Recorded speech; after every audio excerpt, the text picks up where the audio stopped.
Good afternoon, everybody, and welcome to our ICSC RECon recap. My name is David Perlmutter, and I am the founder and CEO of Quantum Listing, and I am a 31-year veteran of the ICSC RECon. I go back to the days when it was the ICSC National Deal Making. And I know some of the other people on this webinar probably even go back further than me and can brag about having been to it when it was back in New Orleans. Um, I'm hoping that people will participate and give their input and reflections on the show. And let's get started. So I'm assuming everybody here knows that ICSC is the International Council of Shopping Centers, and RECon is their big annual conference. It takes place every year in May at the Las Vegas Convention Center. Uh, it sort of ebbs and flows with the economy. And this year it was kind of interesting because it was not as big in terms of attendance as some past years. I think it could have been off by as many as 10,000 people, or but the people that showed up were there to do business. I thought that the vibe there this year was incredible. That the energy and just general attitude seems so much more optimistic than it has been for several years. And as we go through, I'd love to get your input on that as well. See if I'm an outlier on that. Uh, a lot of planning goes into ICSE by all of its attendees, and it really has changed a lot over the year. Back in the 80s and early 90s, when I was developing shopping centers, I would have a schedule packed with back-to-back meetings with retailers. Not only that, the retailers used to come to the booth that I shared with my partners.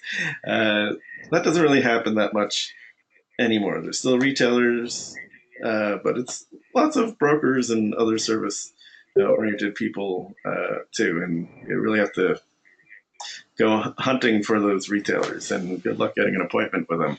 Um, we planned a bunch of events with a wonderful group of people this year. Uh, we've been doing this for a while. This is the fourth year that we had the Let's Get Social event, which kicks off the conference for us on Sunday. It's at the Aria Sports Bar at 5 p.m. I'm sure we're going to be doing it again next year. You can see this is a group photo with most of the attendees. And this is like an awesome event because it brings people together from all aspects of the industry and from all parts of the country. And it's just a really fun way to ease into the whole show. Meet people that you didn't know, just practice your networking game a little bit. And it really is well worth doing. And we were had some wonderful co-hosts there. You can see Build Out, Julie Augustin from Foundry Commercial, Michael Lagazzo, who actually didn't show up at the last minute because he just took a new job with Little Caesars as one of the West Coast directors of real estate. My company's Perlmutter Properties and Quantum Listing co-host, the Content Funnel, CRE Tech, and the News Funnel. Shout out to Amanda. We're hosts, Real Massive, Sarah Malcolm, who is with the Content Funnel, Danielle Watson from Deal Point Merrill, who also shared our booth with us this year. Linda Day Harrison from the Broker List also was there. And it really was a great collection of people there. So Uh, and then we owe a special thank you to some folks who kicked in some money to buy us drinks or provide goods and services for us. And I really want to make sure that we recognize Jeff Finn from Real Necks, Dan Palmieri, and Natalie Wainwright of the Vegas CRE team from Cushman and Wakefield. Beth Azor of Azor Advisories. I don't know if you ever met Beth, but if you do, make sure you ask her for one of her "Don't Say No" for the prospect buttons. And Danielle Watson, who did all the graphics for the event, including the amazing uh, ID tags that everybody got. Uh, and a lot of the people that are at this event know each other through social media. So, what makes this event really kind of special is we finally got to put um, faces to names. Now that we've been doing it a few years, everybody gets a big hug. It seems like because it's great to be in communication with each other on social media, but to see people in real life is wonderful. Uh, and so let's keep going. Um, so we'll send around the slide deck uh, from this webinar when we're done, and you'll be able to access all the pictures from there. One of the things that our sponsors help provide us is a really great photographer. So there's a lot of great pictures from Let's Get Social.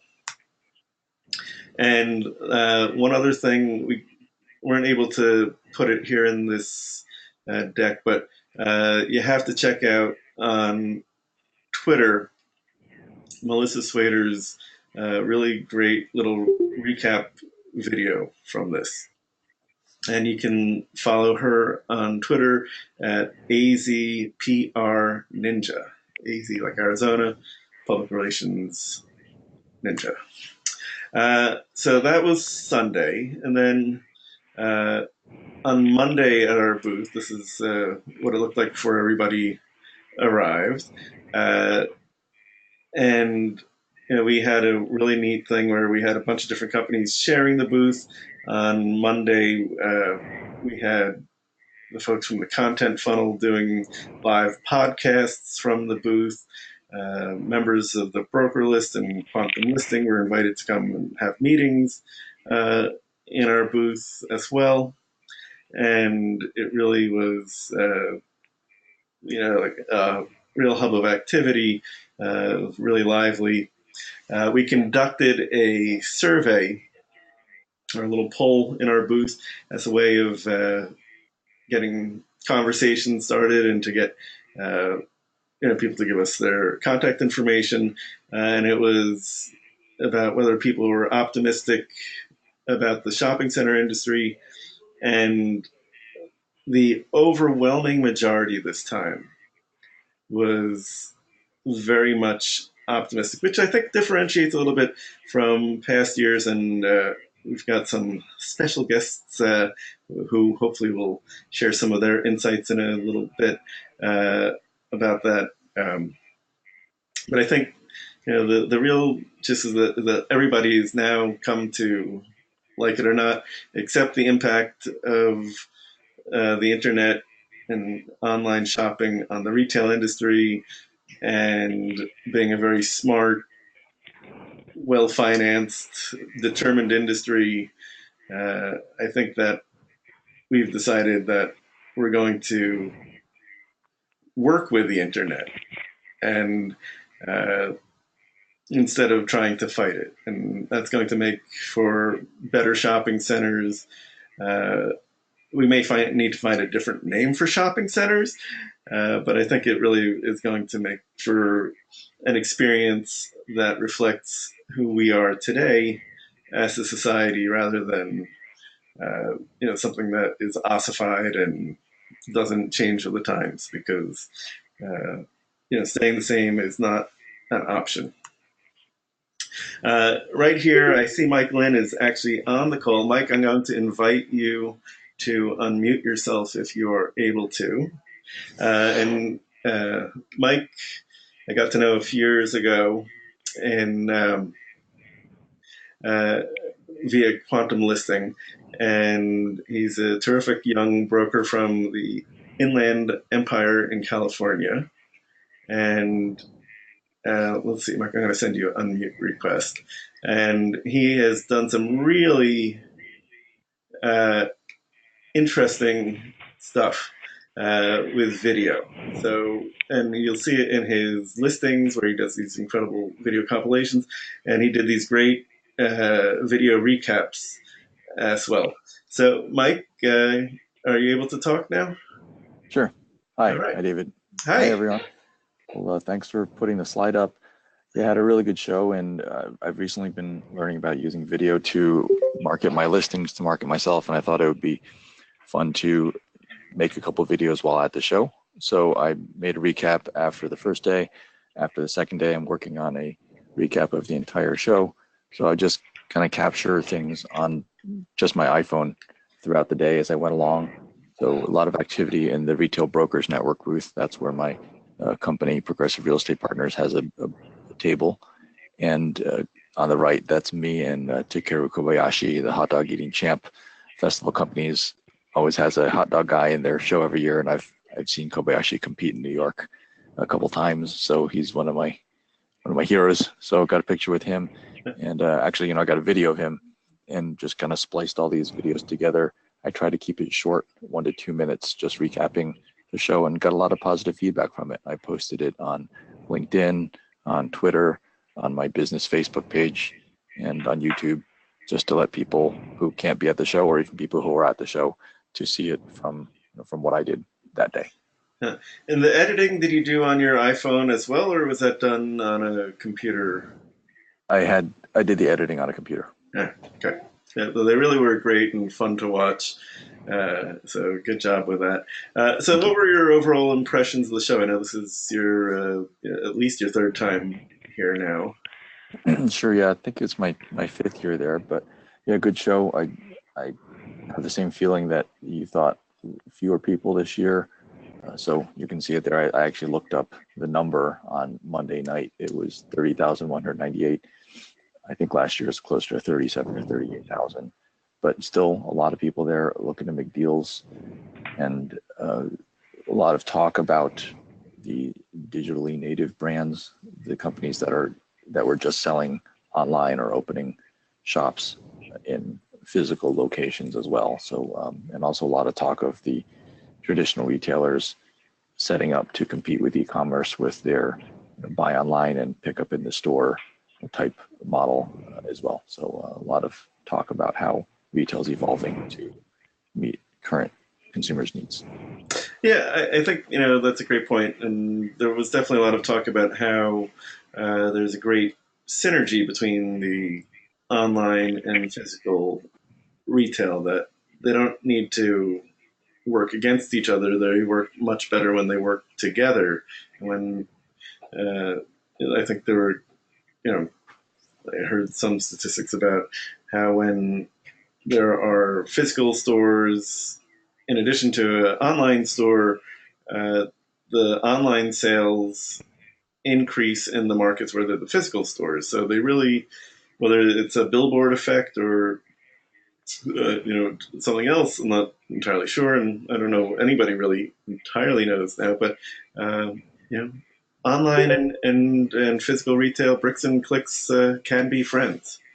So uh, I hope that continues to evolve. As I'm sure it will.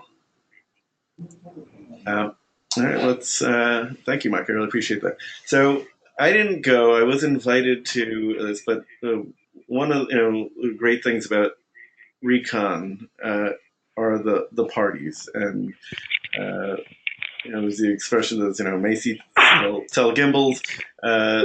CoStar had probably the most talked about party here, Mhm. and it was a concert from Imagine Dragons, and they poured, they pulled out the stops for the site. Don't know whether the number is correct, but I heard that they spent $3 million on putting together this party.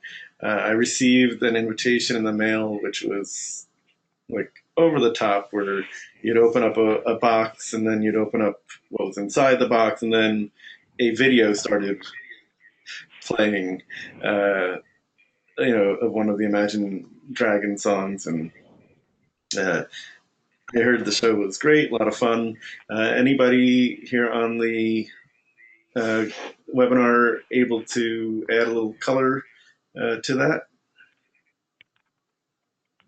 Uh, if so, let me know, and we'll dial you back in. We can move on though. In the meantime, another party that got a lot of buzz uh, was the JLL party, and you can see Lady Gaga and Bruno Mars were there. Well, were they really there?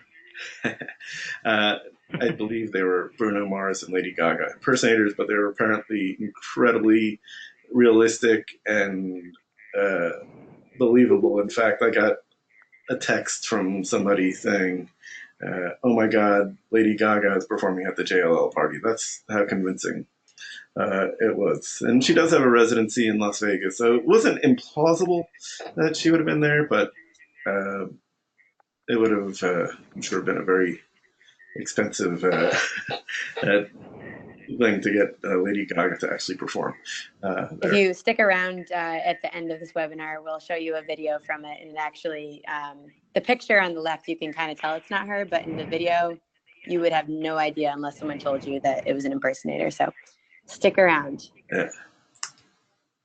The other big thing that CoStar gets a lot of buzz for is their Tesla giveaway, and they filled it with $25,000 of cash, which you can see there in the dashboard. Uh, uh, there are 3 or 4 people who are kicking themselves because you had to be there when your name was called, and you had a minute to, identify yourself and collect. And the first 3 names that they called were not there at the time. So congratulations to Barbara Wilkinson for being there and driving your new Tesla home with $25,000 of cash to play with too. So we were joking before the show that CoStar was going to give away their Tesla again, and Quantum Listing was going to give my 10-year-old 200,000-mile Prius away, but we didn't make that happen. We spared you. And then on Wednesday at the show, we have our annual Let's Get Smart event, and I see Mike McClure, who is one of our speakers, is on. And Mike not only was one of our speakers, he's a 3-time speaker. He's been there every year, and he was really part of the inspiration to create this event. If you've been to ICSC, you know that Wednesday used to be a very long day, even though it only went till 2 o'clock because there was nobody to talk to. What we did instead is we created this event where we invite speakers to come and talk about whatever it is they want to talk about, and it's always been really interesting. Those videos are on our YouTube channel. You can also find, I think, them on our website in the How It Works section. We also do these great blog summaries of them on our website where you can find them. Also, Mike McClure, are you able to unmute yourself, or let's see if I can help you with that. Oh, there he is. Mike, you want to tell us a little bit about Let's Get Smart this year? Here's our roster, by the way. While we're waiting for Mike, I will continue. So we had, you can see here the different folks. It was Linda Day Harrison from the broker list, Amanda from the content funnel. Linda and Amanda were also on a panel which I had was lucky enough to see on Sunday, uh, where they're talking about social media and the real estate industry, and it was a packed house. Uh, it was a really great presentation. I hope ICSC will make a video of that available to its members because it really was well worth listening. Mark Kalkorf, who also spoke with Amanda here at Let's Get Smart, was on that panel as well. Then we had Howard Klein from CRE Radio and TV, who is also a real estate advisor with SVN in Las Vegas, and Susan Akbarpour from Avatar, which is this really interesting technology that marries physical and digital retail. So Linda Day Harrison, I'm not sure if Linda made it on. I know that she was going to try to jump on. And Sunny talked about the results of the DNA of CRE survey, which is now in its third year. And if you contact me, I will actually include it in what we send out. You'll be able to get a free copy of the survey. There's actually two versions, one for brokers and one for marketing people. And if you are a spreadsheet geek and want the raw data so you can analyze it yourself and produce content of your own from it, they are happy to provide it. But it really is a great way for the industry to benchmark itself against its peers. And then Amanda, are you with us, Amanda? I'm here. Can you hear me? Hello, Andy. Amanda, Hey. hi. Why don't you tell us what you and Mark talked about? Mark and I Mark's from Atypical, and they are a full sales and marketing agency. And the Content Funnel, we are a content sort of advertising company. We're do a little bit different things than Atypical does. So we actually talked about social media marketing and sort of the role that it plays in today's advertising and marketing. And we were interviewed by Mr. Howard Klein, which was wonderful. And we just sort of talked about the different types of content, how to use it, where to start if you're just beginning, and, you know, its role, which I always say, you know, social media marketing is the new advertising of today. It's really how companies are getting out there. And so that's the gist of what we talked about. Hi, and it was fascinating. And all these videos will ultimately be available, and you'll be able to find them on our YouTube channel and on our website. Fabulous. Thank you. And Howard Klein was then from CRE Radio, or who interviewed Amanda and Mark, then became the interviewee. Linda Day Harrison is pictured here with Howard, and Howard talked about one of the hot topics in commercial real estate, which is opportunity zones. And Howard has been going to school on the topic and reading up, in addition to being a real estate broker and excellent interviewer. He is also a former attorney, so he's able to get into the weeds on some of the legalese on opportunity zones, and you know, this is something as real estate professionals that we all really owe it to. How you doing, Mr. B? Hey, Doug, how are you? Hang on a second. You know, this is something that we're all going to be able to hopefully make a lot of money with our clients.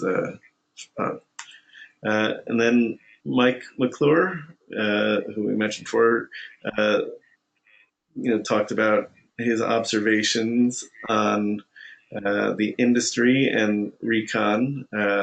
And Mike is such a thoughtful, kind, generous person, and I really hope you'll get a chance to watch his video when it is available as well. And then we had Susan Akbarpour, who's the founder and CEO of Mavatar Technologies. And in the interest of full disclosure, she's my son's boss. But Mavatar is this very cool new technology that gives landlords a way to monetize their real estate assets through affiliate sales. So they're marrying physical and digital retail, and it, I think, is going to be a very important technology in retail, and I can see that it'll be disruptive in that landlords, not only will they be able to monetize their properties through renting space, but by helping their shoppers, their customers, find what they're looking for, even if they don't come in the mall to pick it up, they'll be able to get a piece of the action by facilitating that sale by that retailer anyway. So keep an eye out on for Mavatar. And then this gives you an idea of who was hanging out at our booth there. It was a great crowd. Deborah Hazel, are you with us? Yeah, I'm here. All right. Can you hear me? Yes, I can. So Deborah has been in the industry for just a few years, and I think Yeah. and I guess first met you when you were writing. I want to say it was for Chain Store Age. Is that right? Yeah.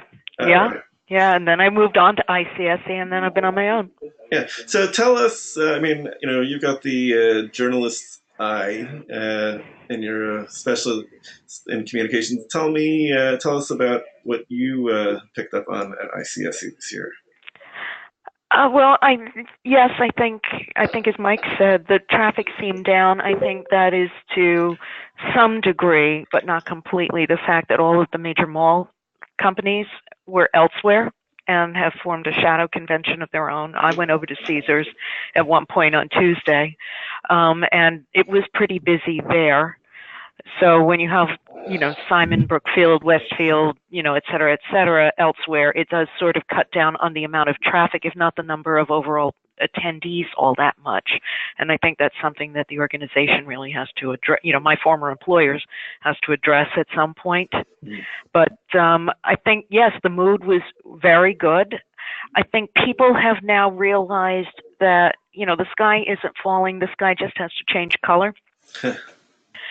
And that they are trying to find the ways to do it. I think, they realize health and fitness. They realize food and beverage, although I'm concerned there's a little too much reliance on food and beverage as, the savior, because a lot of food concepts fail.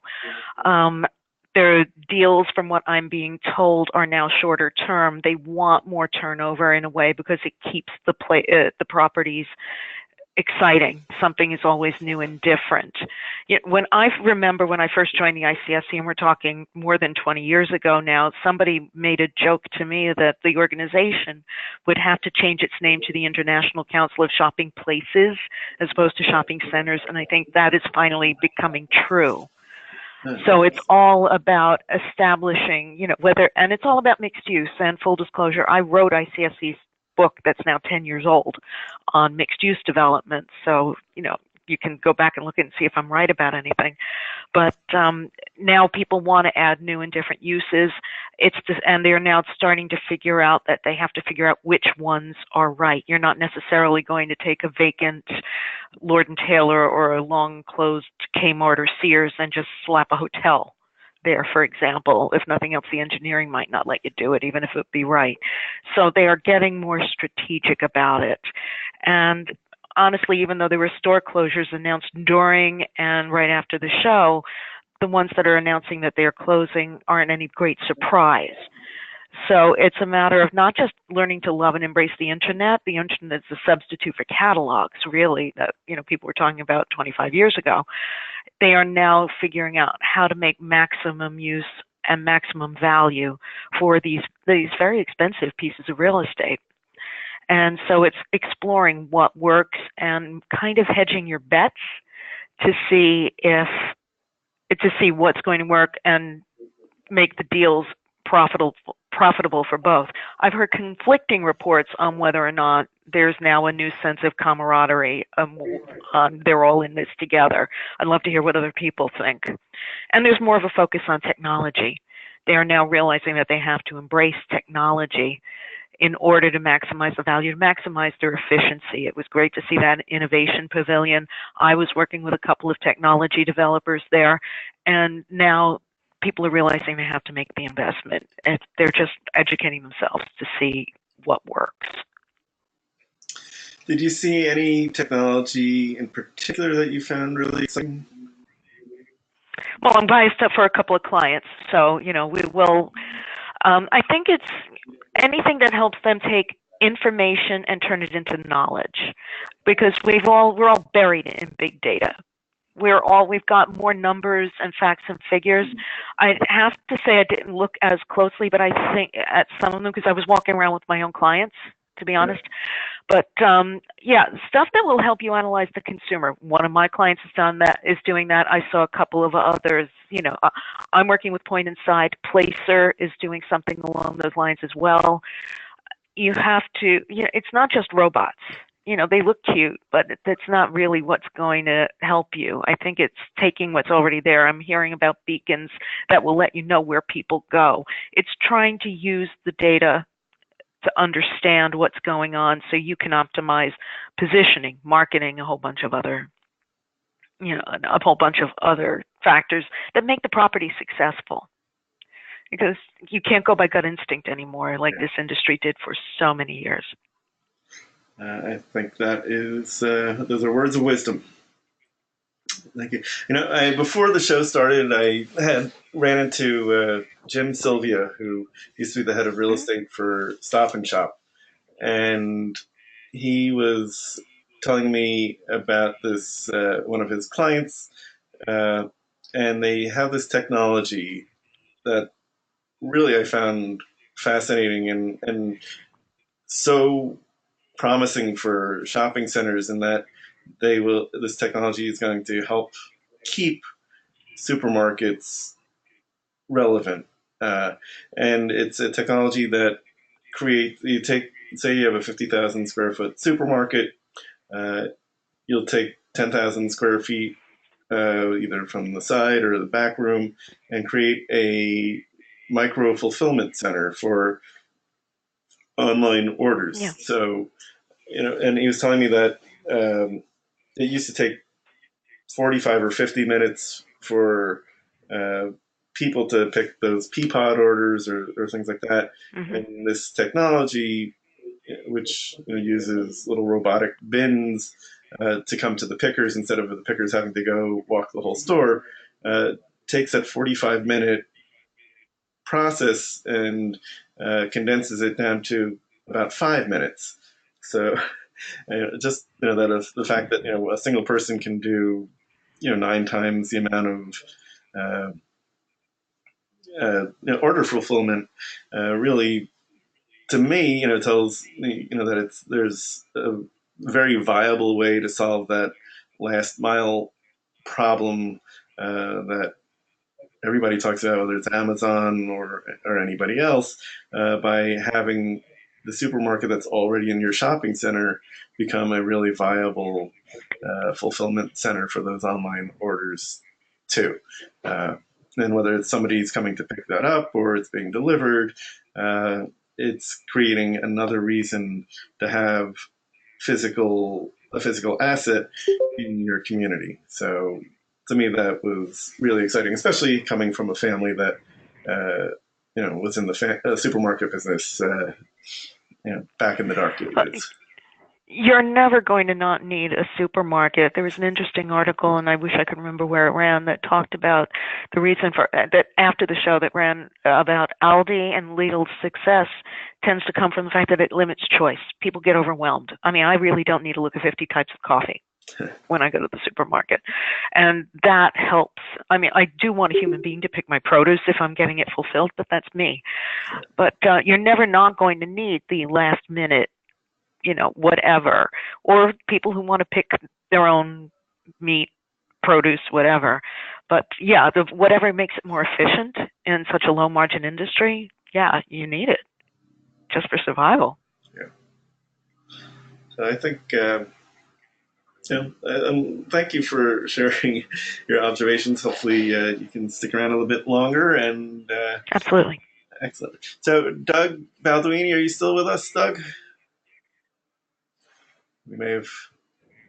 I know he popped in a little while ago. All right. So, unfortunately, Doug must have had to go serve a client, but he's a content listing user who spent some time with us at the show. And I'm sorry that we didn't get to hear his point of view. So I'd like to open up the floor now to anybody else that was there at the show and would like to share their observations. If you need help getting unmuted, let me know. Julia, are you unmuted, Julia? Because I am now. All right, Julia is a works with us at Quantum Listing, and this was her first time at RECon. So give us a rookie's impression, Julia. Yeah, I would say for me, it was really exciting and also very overwhelming at the same time. The only other conferences I've ever been to were my previous job. I worked at Reebok, so a lot of the conferences I went to were all, health and wellness. Most of the companies there were kind of like nonprofits or companies that they might not have had a lot of extra revenue, or if they did, they weren't really spending it on, their booths. They were spending on different things. So for me, that was really, really incredible just to walk around the malls and see how much was put into all these booths. I know I heard someone at our booth saying, that booth over there, that was more expensive than like my first house. And at first I thought he was joking, and then I realized he wasn't. That it really, people just are working so hard on these, and it was really incredible. And for me, I kind of felt like I was on a major route in America, like driving through, but instead of in a car driving, I felt like I was just walking. So like I could not get enough of it, just like walking through. And every time I saw a retailer that that I go to, or that I love seeing Orange Theory Fitness that I go to, and just all my favorite food places. It was just like I was kind of like a kid in a candy shop, honestly. So that was just really cool. And I clearly was a rookie because David was kind of like, yeah, I don't need to walk around for 3 hours. I've seen it. I gotta say that I regret not walking around a little bit more than I did, because there was the health and wellness pavilion, which I didn't get a chance to tour, and I didn't make it to the trade show part in the North Hall. So there are definitely parts of the show that I wish I'd gotten a chance to see this year, but I did not. So if anybody on the webinar was in those parts of the show and wants to share, or if you went to any seminar, any of the sessions, or if you saw Tony Romo speak, please let me know. I know that Paul Fetcher, who was is a longtime friend, went to the I think it was one of the keynotes where Marcus Lemonis from The Prophet was speaking, and he said that was fantastic. And I think there's a little back and forth, give and take with Paul and Marcus. And I think at the end, Marcus was actually quite impressed with, that Paul's able to, push back on some of Marcus's assertions, being respectful, but sticking to his guns, and really making sure that his points were given the attention that they deserved as well. Paul's a terrific restaurant broker. Danny Watson, I don't know if you can unmute yourself, but you went to the Hi. brunch. Hey, how are you? So please introduce yourself, tell them who you are, and then tell us about the marketing brunch. Oh, well, everything was fantastic. Let's Get Social was absolutely stunning. I mean, I love meeting new people and seeing old faces. This is my, I think, third year, second or third year.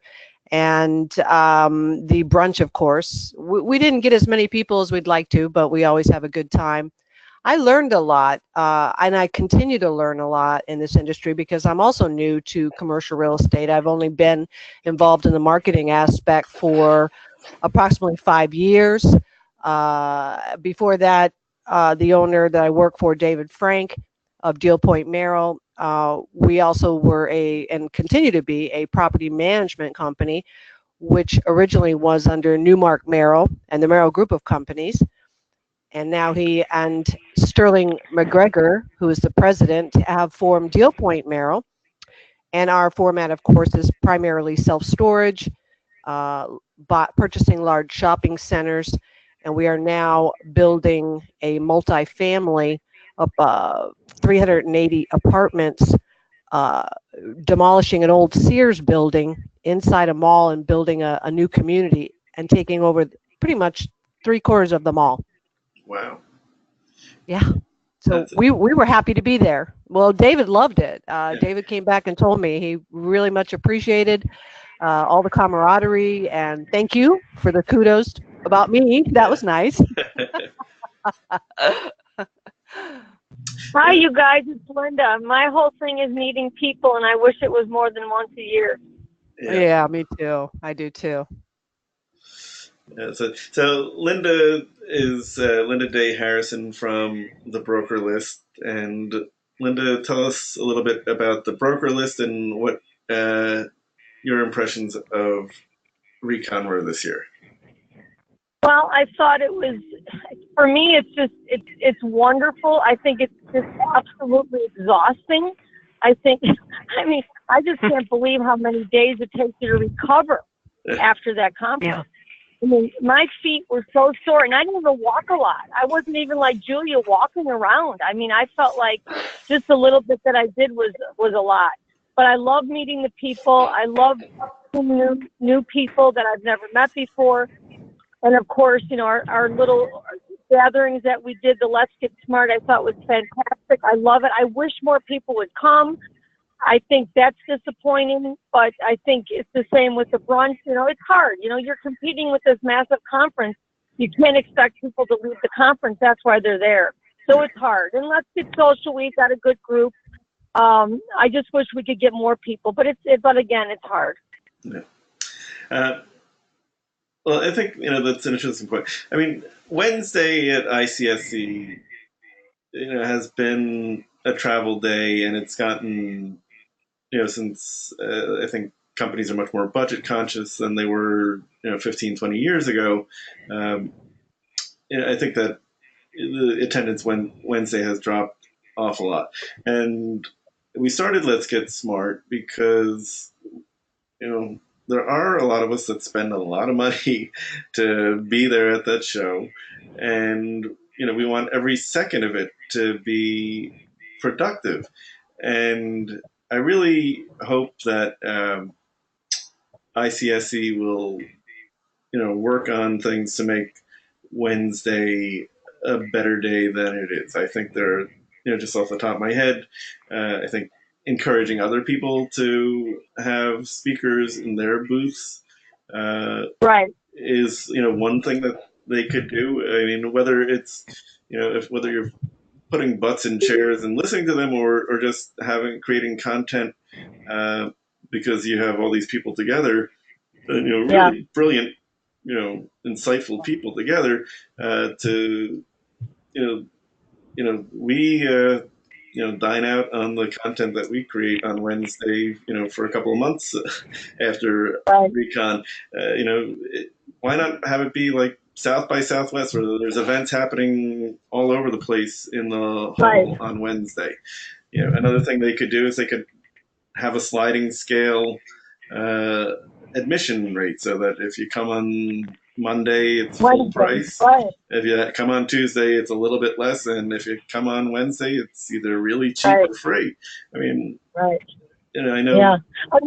Another thing too, David, and I think to me, I just love Let's Get Smart. I like it because it is the smart to do, and we're all there, and we might as well do something productive. But I think maybe what we could do if we start working on it early enough is maybe create more panels. Maybe have 3 or 4 people on a panel, Uh-huh. and have our individual ones too. But I mean, maybe have just more. I think that's a great idea. And this happens, unfortunately, with every convention now. It's it's not just RECon, the New York National Deal Making.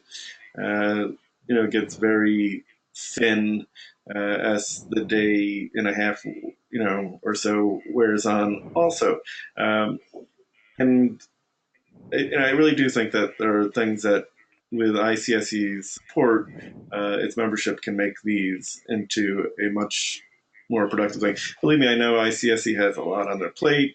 They're planning hundreds of events all over the world all the time, and but their membership is really talented, and if you crowdsource this problem, you're going to get 20 different great solutions, which you can then ask that crowd to implement. And, Liz Holland from ICSC was a speaker at our first year. She was the outgoing president of ICSC. She's the chairman of Abel Associates in Chicago, and she gave this wonderful speech. It was really like sort of the culmination of her time as president. So she had all these wonderful insights she had developed in that role that she shared with us. She's got a fantastic video on our that captures her talk, and it was great. And I've tried to get the outgoing presidents to speak in other years. Um, Unfortunately, and I'm not naming names, there are, and I don't know, and I'm not saying that it's this year's outgoing president or last year's, but a lot of times, those guys or women are leaving on Tuesday night or Wednesday morning too. They're not sticking around. They get there earlier because there's meetings for the ICSC board before the conference starts. So I understand them wanting to get home, get back to their families, get back to their business. But this is our industry's national convention. It happens one time a year. Maybe have those meetings some other time so that the leadership can set an example of being there every second during the show and getting other people to put that kind of time and energy and devotion into it as well. Well, my question is, why not make it Wednesday then? Let people leave then. I don't understand why, if it's as dead as it is. And I'm new to this. I've not been as seasoned as you are, but it appears that everybody basically does leave Tuesday, in my mind. Well, I think the problem is if you make it a 2-day convention, it then becomes a day and a half convention. That's ICSC's logic, because I can tell you this as a former employee. Yeah. They figure if they knock out Wednesday, people will start leaving Tuesday afternoon. Gotcha. It's just people want to leave early. Yeah. They want to get in and get out. I once stood on a line, honestly, I think it was one of the frozen yogurt vendors a couple of years ago, and this was Monday afternoon, and I overheard on the line somebody saying, well, I'm going to be getting out of here, shortly. I got in on Friday. Then they must have been brokers. I got in on Friday, did golf on Saturday afternoon, did a dinner Saturday night, did another event on Sunday, did the parties. I'm here to walk the floor once. I've already done my business. So, and I don't know if that's typical, but I heard people talking about it a couple of years ago. People try to maximize the value, and it depends on how they get their business done. One of the major mall companies was set up at a restaurant at Caesars, was there Sunday and Monday, and they were gone on Tuesday because of the expense of the show. Yeah. And I don't know those numbers because I've never had to pay or sign off on a booth. But it's an expensive show to do. People want to maximize every dollar they get out of it. And, most of the major, the CBRE booth was pretty empty on Wednesday. Cushman and Wakefield, I think there was one person literally manning the booth because they're required to do so. Marcus, same thing. The major international brokerage and services firms were all Jones Lang, JLL, excuse me. They were dead. They were empty on Wednesday because they spend a lot of money. They spend a lot of money on the personnel, and you're going to make sure you get every bit of value for it. Yeah. I know people who go to the show and don't actually go to the show. They don't register for the show. They're just there to go to the different parties and network at the parties and not at the show. And they don't go to the show because it's the shadow convention. It drives the organizers a little bit nuts, because they want to see everybody participating, but there's not much you can do about it. Yeah. And you're sort of the victim of your success. The one thing that they can try to do, and I don't know how you implement it, but people sometimes respond to incentives, and is there some incentive if you get if you sign into a kiosk at 2:00 on Wednesday, maybe you get 15% off your next year's ticket to ICSC. Or you do some spectacular closing speaker. I gather Marcus Lemonis was fabulous. I heard part of Tony Romo, but I'm a Giants fan, so Tony Romo really doesn't exist. He's just a theoretical person. But so get someone like, I don't know, a Bezos. It would have been a Steve Jobs back in the day. Bill Clinton, when he spoke, people came in early. So you get a former president or a former prime minister or something. You have to get somebody who's that much of an international draw to speak on Wednesday, and suddenly you'll see people sticking around. Yeah, that's a great idea. That's a good point. Yeah, that's a real good idea. I once suggested Bono to them, but he was they checked it out. He was obscenely expensive, more than all of the above put together. Huh. But we would have been camping out the night before, holding, our iPhones up or something. Maybe that's the way to do it. Similar to a TED Talk, have somebody important there. I agree.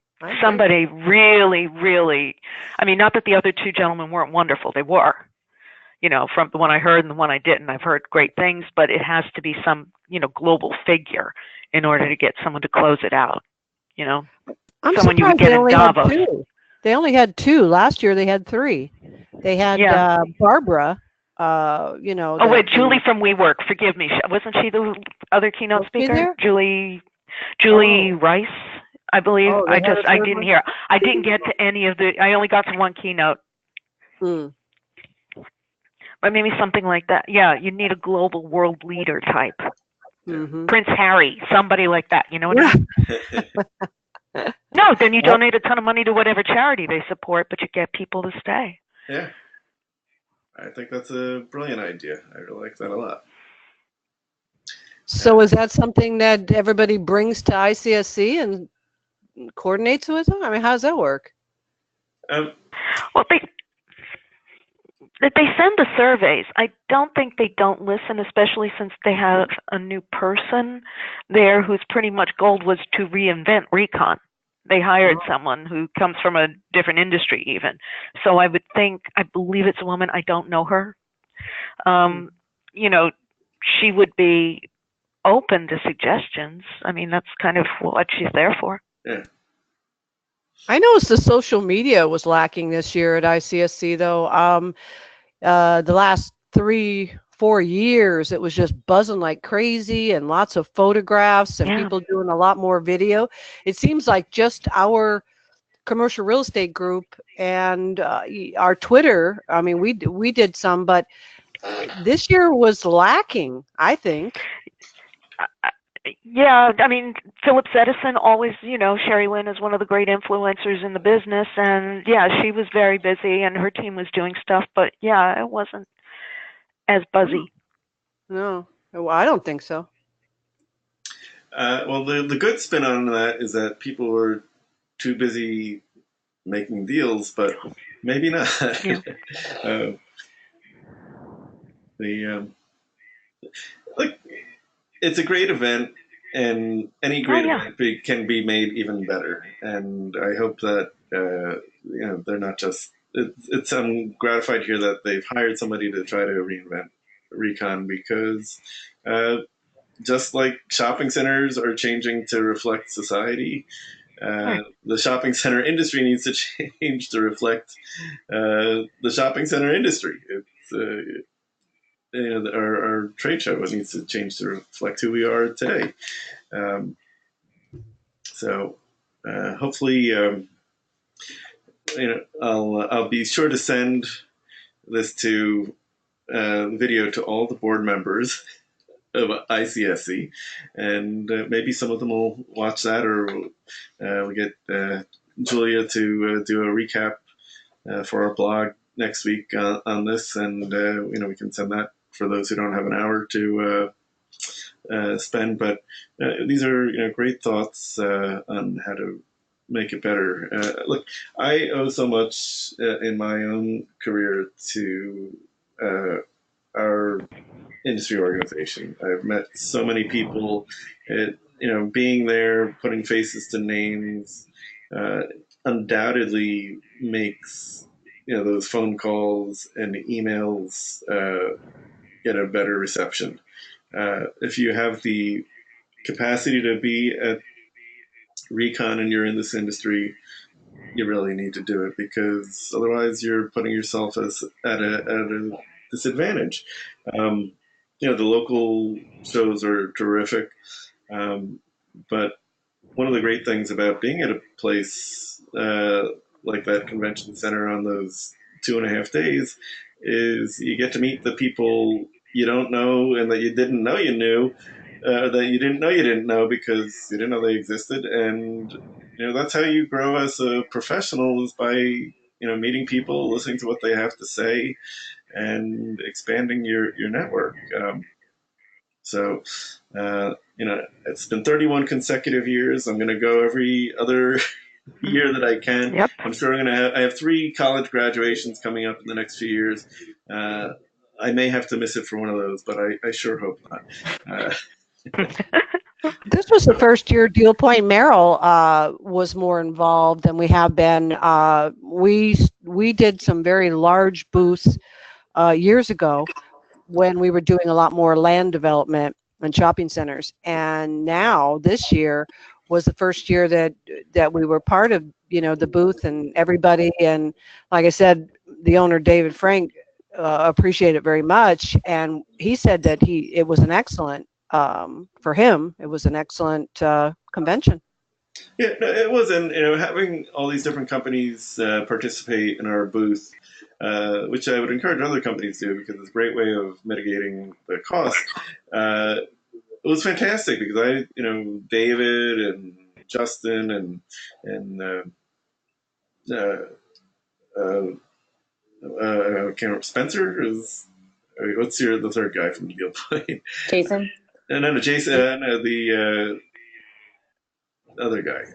Anyway, so Sterling. Phew, Spencer, Sterling. Yeah. I know. Been trying to get him involved so much in the content funnel and listing, and so we don't have anything to sell per se, but just to put our information out there. And I'm constantly trying to get them motivated with moving forward with more technology.